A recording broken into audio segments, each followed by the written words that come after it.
열왕기하 20장 12절에서 21절까지 말씀을 교독합니다. 그때에 발라단의 아들 바벨론의 왕 브로닥 발라단이 히스기야가 병들었다 함을 듣고 편지와 예물을 그에게 보낸지라. 히스기야가 사자들의 말을 듣고 자기 보물고의 금은과 향품과 보배로운 기름과 그의 군기고와 창고의 모든 것을 다 사자들에게 보였는데 왕궁과 그의 나라 안에 있는 모든 것 중에서 히스기야가 그에게 보이지 아니한 것이 없더라. 선지자 이사야가 히스기야 왕에게 나와 그에게 이르되 이 사람들이 무슨 말을 하였으며 어디서부터 왕에게 왔나이까? 히스기야가 이르되 먼 지방 바벨론에서 왔나이다 하니, 이사야가 이르되 그들이 왕궁에서 무엇을 보았나이까 하니, 히스기야가 대답하되 내 궁에 있는 것을 그들이 다 보았나니 나의 창고에서 하나도 보이지 아니한 것이 없나이다 하더라. 이사야가 히스기야에게 이르되 여호와의 말씀을 들으소서. 여호와의 말씀이 날이 이르리니 왕궁의 모든 것과 왕의 조상들이 오늘까지 쌓아두었던 것이 바벨론으로 옮긴 바 되고 하나도 남지 아니할 것이요, 또 왕의 몸에서 날 아들 중에서 사로잡혀 바벨론 왕궁의 환관이 되리라 하셨나이다 하니, 히스기야가 이사야에게 이르되 당신이 전한 바 여호와의 말씀이 선하니이다 하고 또 이르되 만일 내가 사는 날에 태평과 진실이 있을진데 어찌 선하지 아니하리요 하니라.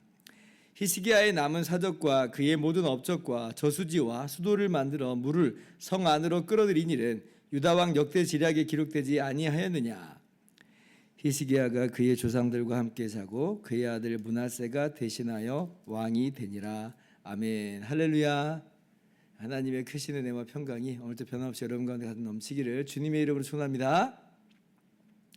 오늘 우리는 유다 왕 중에서도 그만한 왕이 없었다라고 일컬어지는 히스기야에게 이 히스기야도 커다란 실패와 또 부족한 모습을 보여주고 있다는 것을 오늘 말씀 속에서 우리가 읽었습니다. 그런데 이제 제가 어저께도 잠깐 말씀을 드렸는데요, 오늘 언급되는 이 바벨론 왕 브로닥 발라단이라고 하는 이 인물 때문에 이 20장의 사건이 18장의 아수르 침공 이후에 있는 사건이 아니라 그 이전에 있었다, 이렇게 학자들이 이야기를 합니다.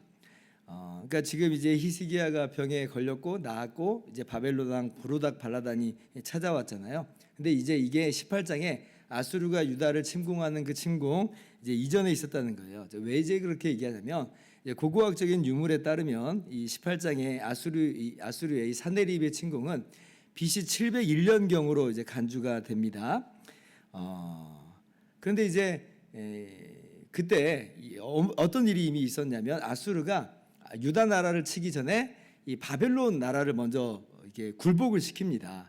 그때 이제 왕이 바로 브로닥 발라단인데, 그렇게 이제 바벨론을 굴복시키고 브로닥 발라단을 축출을 해요. 그게 이제 BC 3년경으로 이제 추산이 됩니다. 그러니까 고고학적인 그런 유물로는 이제 브로닥 발라단은 이미 바벨론 왕이 아니라라고 하는 거죠. 그런데 지금 이 20장에 오늘 말씀 보니까 브로닥 발라단이 바벨론 왕이라 하여서 지금 사신을 보내서 찾아온 걸 보면, 이 사네립의 침공 BC 702년의 침공 이전에 브로닥 발라단이 아직 왕위에 있을 때 그런 이야기다라고 이제 하는 거죠. 또 이제 그게 불가능하지만은 않은 것은 이 성경이 반드시 이제 항상 연대순으로 기록한 것만은 아니기 때문에 어떤 또 이제 부분에 있어서는 연대순을 좀 뛰어넘기도 하기 때문에 충분히 이제 그렇게 될 수도 있습니다. 이제 그러면 이제 어떤 이게 시나리오가 되냐면 이렇게 되는 거예요. 히스기야가 죽을 병에 이제 걸렸죠. 그래서 눈물로 이제 기도하면서 하나님의 치료의 역사를, 은혜를 이제 경험하게 됩니다.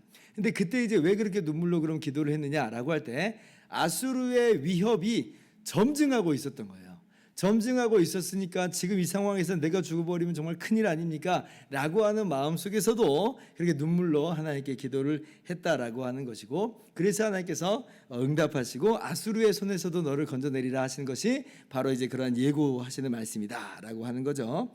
그런데 이제 히스기야가 그 받은 은혜를 이제 감사하지 않고 교만해져 버리게 된 겁니다. 그래서 이제 브로닥 발라단이 지금 이제 군사적 동맹을 이제 맺고자 이제 히스기야에게 오늘 찾아왔다는 거죠. 그러니까 히스기야도 이제 좀 계산이 그럼 서지 않았겠어요. 지금 바벨론은 아수르의 동쪽에 있는 나라고, 자기들은 아수르의 서쪽에 있는 나라, 남쪽에 있는 나라니까 양쪽 끝에 있는 나라가 손을 잡으면 그러면 아수르가 뭐 함부로 할 수 없지 않을까. 또 그리고 이제 유다 뒤편에는 애굽까지 버티고 있으니까 그러면 뭔가 이 난국을 헤쳐볼 수 있겠다라고 하는 계산이 이제 섰을 거라는 거죠. 그래서 이제 히스기야가 바벨론 사신이 왔을 때 딴 이야기 안 하고 그냥 자기가 얼마나 국력이 있는지를 보여주기 바빴다. 그래서 바벨론하고 어떻게 하든 협력 관계를 맺으려고 했다라고 하는 그런 의미로 이제 이해를 하는 겁니다.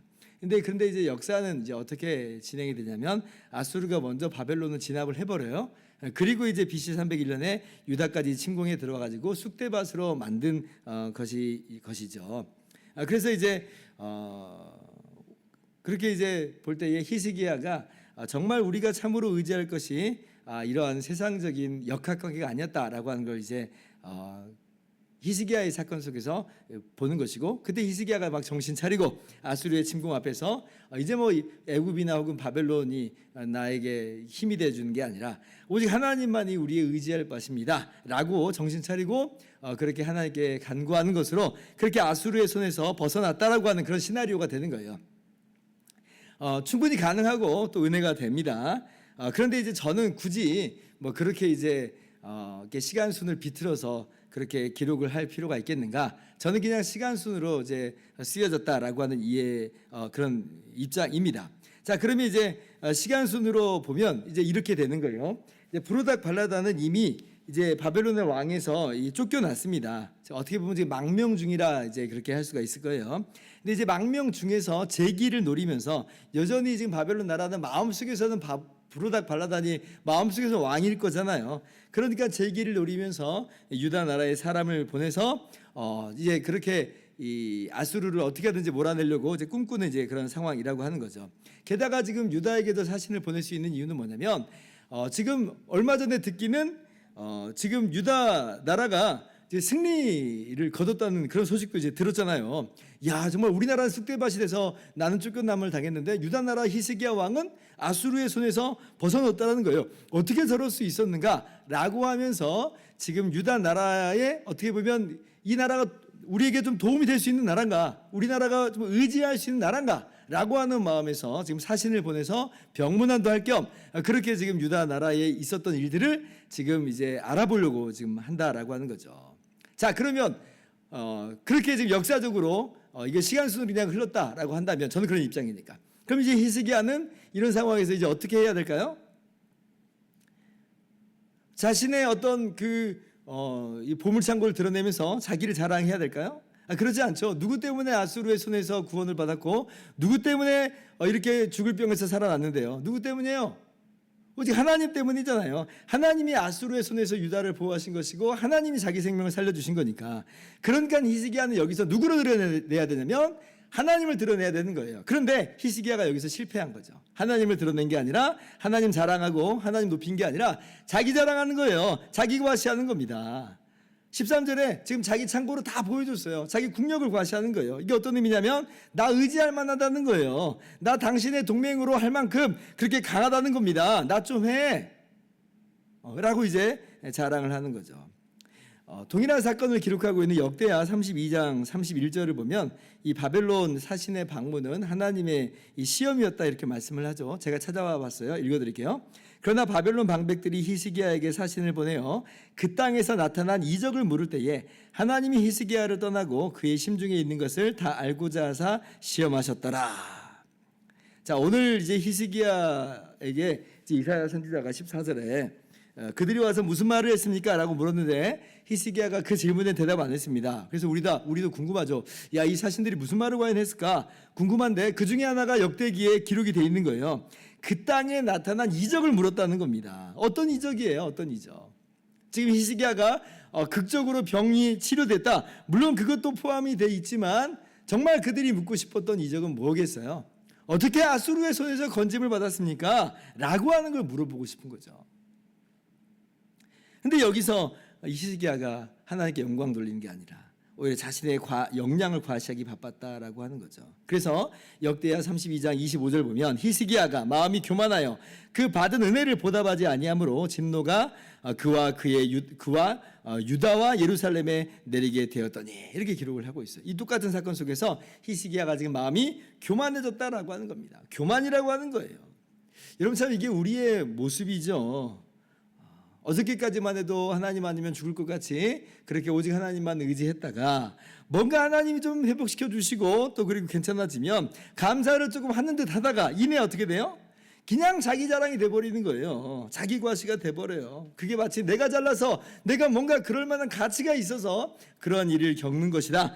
그러한 일을 체험했다라고 하면서 우쭐하기 바쁘다는 거죠. 이 훌륭한 히스기야조차도 이렇게 넘어지는 걸 보면 우리가 얼마나 교만이라고 하는 죄에 넘어지기 쉬운지를 우리가 분별하면서 알 수가 있어야 됩니다. 그래서 이제 하나님께서 유다 나라에게 심판을 말씀하시죠. 17절을 보면 제가 읽을게요. 여호와의 말씀이 나를 이르니 왕궁의 모든 것과 왕의 조상들이 오늘까지 쌓아두었던 것이 바벨론으로 옮긴 바 되고 하나도 남지 아니할 것이요. 히스기야의 교만에 대한 하나님의 징계가 있어요. 이게 뭐 당장 이루어지지는 않고요. 바벨론은 여전히 어렵고 아수르는 여전히 강한 상태입니다. 100년 후에 이루어지는 거예요. 100년 뒤에. 자, 그런데 이제 여기에서 히스기야의 반응이 또 이제 있어요. 이것도 이제 이게 어떤 의미인가 참 우리가 의아해하는 부분인데 19장에 이 말씀을 들었어요. 얼마나 정말 기가 막히고 놀랄만한 그런 징계예요. 히스기야가 근데 19절에 이렇게 얘기합니다. 히스기야가 이사야에게 이르되 당신이 전한 바 여호와의 말씀이 선하니이다 하고 또 이르되 만일 내가 사는 날에 태평과 진실이 있을진데 어찌 선하지 아니하리요 하니라. 이렇게 반응을 해요. 이게 무슨 의미냐라고 하는 것이죠. 여기에 대해서 해석이 참 분분합니다. 어떤 분들은 이건 히스기야가 정말 잘못 처신하고 있는 거다. 아니 이 상황에서 회개하고 통곡을 해야지 어떻게 이렇게 정말 남일하듯이 이야기할 수 있단 말이냐. 너무나 이기적이다 라고 그냥 이해하시는 분들이 있어요. 물론 이제 뭐 가능한 해석이긴 하지만 저는 그것보다는 이렇게 해석을 합니다. 히스기야는 지금 이렇게 반응하고 있어요. 그러니까 자신의 죄를 깨달았어요. 자기의 교만을 깨달았습니다. 그러면 하나님께서 당장 지금 멸하셔도 정말 이상하지 않은 그런 상황인데, 그런데 지금 자신의 때에 이 멸망을 시키시지 않는다라고 하시는 그 말씀 속에서 하나님의 선하심과 하나님의 정말 그 인자하심을 깨닫고 있는 것이다. 그러면서 하나님의 은혜를 인정하고 찬양하고 있다라고 그렇게 저는 해석합니다. 이제 왜냐하면 아까 역대하 32장 25절에 뭐라고 기록했는지 다시 한번 읽어볼게요.